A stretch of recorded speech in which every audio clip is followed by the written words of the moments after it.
ሰውየው በፈጣሪ ጥበቃ ስር ነው ተረጋግጧል። ሰው ብቻ አይደለም የወደደው ፈጣሪም ጭምር እንጂ።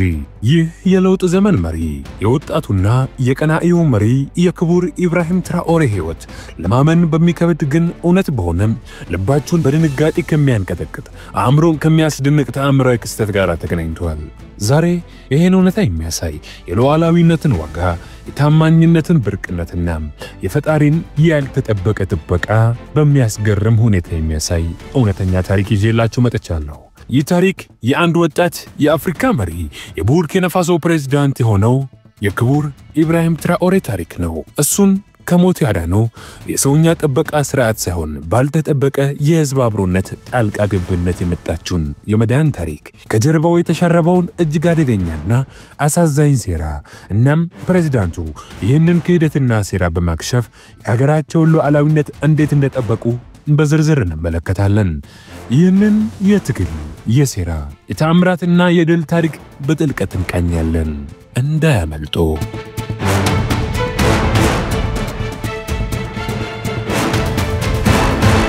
ቡርኪና ፋሶ በታሪኳ መጋጠሚያ ላይ ቆማለች።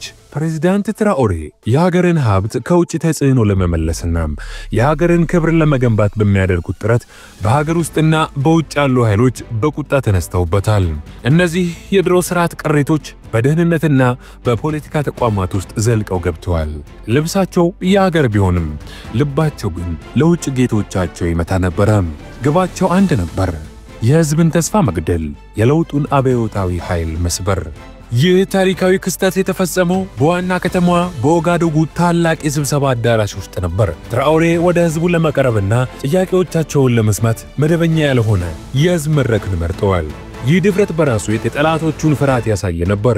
በመድረክ ላይ የፕሬዝዳንቱ የግል ደህንነት አዛዥ ሆነው ፋሪስ እናም የፕሬዝዳንቱ ታማኝ አማካሪ መስሎ የነበረው ሳልሳ ነበሩ። የጉዳዩ ቁልፍ ሚና የነበራቸው እነዚህ ሰዎች ናቸው። ፋሪስ የደህንነት መረቡን በማላላት የውጭ አፋኞች እንደ ውስጣዊ ጥበቃ አስመስለው ወደ ስፍራው አስገብቷቸዋል። ሳልሳ ደግሞ በንግግሩ ወሳኝ ወቅት ፕሬዝዳንቱን በመነካካት ለአፋኞቹ የምልክት መጀመሪያን መስጠት ነበረበት። ሴራው እንከን የለሽ መስሎ ነበረ። ፕሬዝዳንት ትራኦሬ በሺዎች በሚቆጠሩ ህዝብ ፊት ቆሞ ነበር። ከልቡ የሚናገረው ቃል ህዝቡን ይነካል።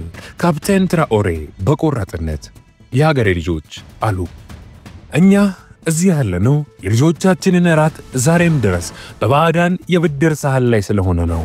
መሬታችን በሀብት ሞልቶ ዜጎቿ ግን በድህነት ዋሻ ውስጥ ስለሚኖሩ ነው። ይህ የረጅም ጊዜ የውሸት ስርዓት ከመሰረቱ መቆም አለበት። አዳራሹ በድጋፍ ጩኸት ተናወጠ። ድምፁም የለውጥ ቃል ሆነ። ጭብጨባው ከፍ ባለበት ቅጽበት ከህዝቡ መካከል በጸጥታ ልብስ የተመሳሰሉ አራት አፋኞች እንደ ጥላ ወደ መድረኩ ጥግ ዘልቀው ገቡ። የገቡት በጸጥታ በእርግጠኝነት በእያንዳንዱ እንቅስቃሴያቸው ውስጥ የጠላትን ኃይል እየረጩ ነበር። የህዝቡን ትኩረት በመጠቀም የውጭ ኃይሎች ያደራጁት የሽብር ቡድን በቀጥታ ወደ ፕሬዝዳንቱ ተጠጋ። ትራኦሬ ንግግሩን ለአፍታ ቆመ። ያን ጊዜ ነበረ የውስጥ አፋኙ ሳልሳ ወደ ፕሬዝዳንቱ ጎን ጠጋ ብሎ ወገባቸውን በትንሹ የነካው። ይህ ለውጭ ወኪሎች የተሰጠው ለመያዝ ተንቀሳቀሱ የሚል ምልክት ነበር።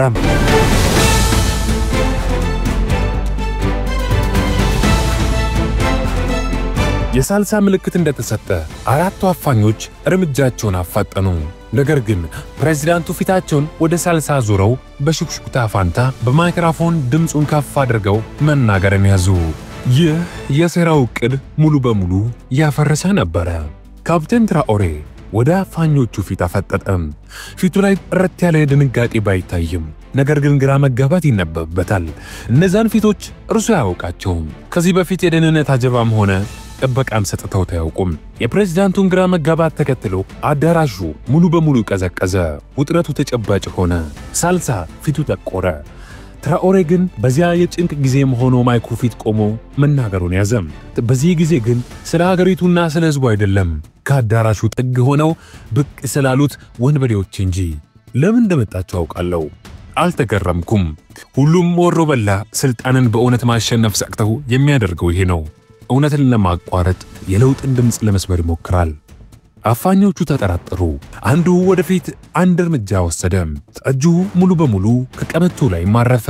ያን ጊዜ ትራኦሬ ድምጹን ከፍ አደረገ። በፍርሃት ሳይሆን አለትን በሚሰብር በማይናወጥ እምነት ሆኖ ካፕቴን ትራኦሬ በታላቅ ድምጽ አሰምቶ ወደዚህ መድረክ ልትመጡ ትችላላችሁ፣ ልትጎትቱኝም ትችሉ ይሆናል። ነገር ግን ይህን ተረዱ። የወሰዳችሁት እርምጃ ዝም የሚያሰኘኝ መስሏችሁ ከሆነ ተሳስታችኋል። በብርሃን ዩኒፎርም ተደብቆ በጨለማ ትእዛዝ ወደዚህ የመጣው ሁሉ የሕዝብን ፍርድ ይጋፈጣል። እናንተ የያዛችሁት ሽጉጥ ነው፣ እኔ ያዝኩት ግን የሕዝቤንና የማይታሰረውን እውነት ነው። ይህ ደግሞ ከምትሸከሙት ከማንኛውም ብረት የበለጠ የፈጣሪን ጥበቃ የማስፈን ኃይል አለው አለ። የማይሰበረው ተአምር በዚያች ቅጽበት ተከሰተ። ሕዝቡ በአንድነት በዝምታና ደግሞም በቁጣ ተነሳ። የስልኮች ፍላሽ ላይት እንደ መብራት ወደ ሰማይ ተለኮሱ። ሺህ አይኖች ወደ አፋኞች ተተክለዋል። ጫናው ተቀየረ። የነበራቸው ዕቅድ ከሰመ። አንደኛው ወኪል እንቅስቃሴውን አቆመ። እጁን ወደ ታች አወረደ። ሁለተኛውም ተከተለ። የሕዝብ ውሳኔው የጨለማውን ትእዛዝ ሽሮታል። በቀስታ ወደ ኋላ ፈገፈጉና በሽንፈት ጠፉ። ምክንያቱም ያቀዱት ዕቅድ ምንም ይሁን ምን ስራቸውን በጥቂት ደቂቃዎች ውስጥ አጠናቀው መውጣት ነበረባቸው። ነገር ግን ሕዝቡ አሁን እየተፈጠረ ያለውን ነገር ጠርጥሯል።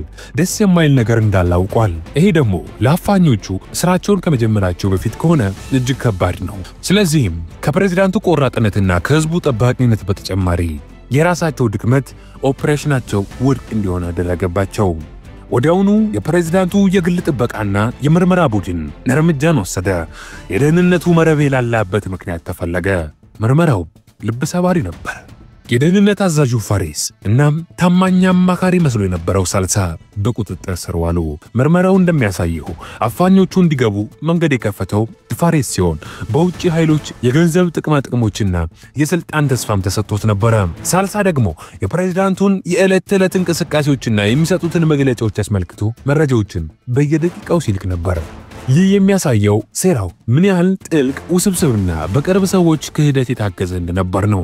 ከገንዘብና ከስልጣን ጥማት የመነጨ ክህደት በሀገርና በሕዝብ ላይ የተፈጸመ ከባድ ወንጀል።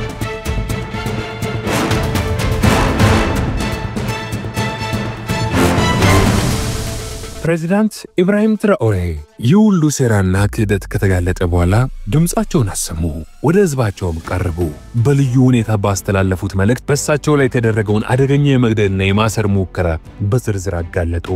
ሕዝቤ አዳነኝ፣ የፈጣሪ ጥበቃ በሕዝብ ልብ ውስጥ ሆኖ ተገለጠ ሲሉ በይፋ መስግነዋል። ከሴራው ጀርባ የነበሩት የቅርብ ሰዎች ፋሬስና ሳልሳን በይፋ አጋለጡ። ከዚህም አልፈው በዚህ ሴራ ውስጥ የቡርኪና ፋሶ ሉዓላዊነትን የማይፈልጉ የሀገሪቱ ሕዝቦች በራሳቸው እንዳይተዳደሩ የሚሹ የውጭ አካላት እጅ እንዳለበት በድፍረት ተናገሩ። የፕሬዝዳንቱ ድምፅ በቆራጥነት ተሞልቷል። ቡርኪና ፋሶ ከማንኛውም አይነት የውጭ ጣልቃ ገብነት ሴራው ሙሉ በሙሉ ነፃ ለመውጣት ያላቸውን የማይናወጥ ቁርጠኝነት በድጋሚ ያረጋግጡ። ይህ መልእክት ለሕዝቡ እውነትን ያሳወቀ፣ ጭጋግን የገፈፈ፣ ለጠላቶች ደግሞ የማይረሳ ማስጠንቀቂያ ሆነ። እነዚህ ተደጋጋሚ የሕይወት ማጥቃት ሙከራዎች ጥልቅ ትምህርትን አስከትለዋል። ፕሬዝዳንት ትራኦሬ የሀገሪቱን ደህንነት ለማጠናከርና ከውጭ ጣልቃ ገብነት ሙሉ ለሙሉ ለመከላከል የሚያስችል ልዩና ዘመናዊ ዕቅድን አወጡ። የኦፕሬሽን ኤግል አይ የተሰኘም ዕቅድ ተግባራዊ ተደረገ። ይህ ዕቅድ በቡርኪና ፋሶ ውስጥ ያሉ የውጭ አካላት እንቅስቃሴ፣ ግንኙነቶችና ዓላማዎች በቅርበት በዘመናዊ መንገድ መከታተልን ያካትታል።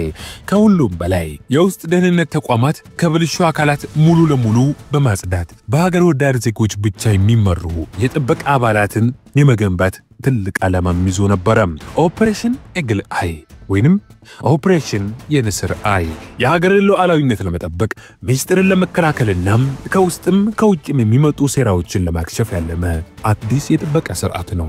ፕሬዝዳንቱ በዚያች ቀን የገጠማቸውን የሞት አደጋ ከውጭ ጣልቃ ገብነት፣ ከውስጥ ከዳተኞችና ከማንኛውም አይነት ሴራ ለመከላከል የቡርኪና ፋሶ ሕዝቦች ምን ያህል ንቁ መሆን እንዳለባቸው የሚያሳይ ታላቅና ሕያው ምልክት እንደሆነ ገልጸዋል።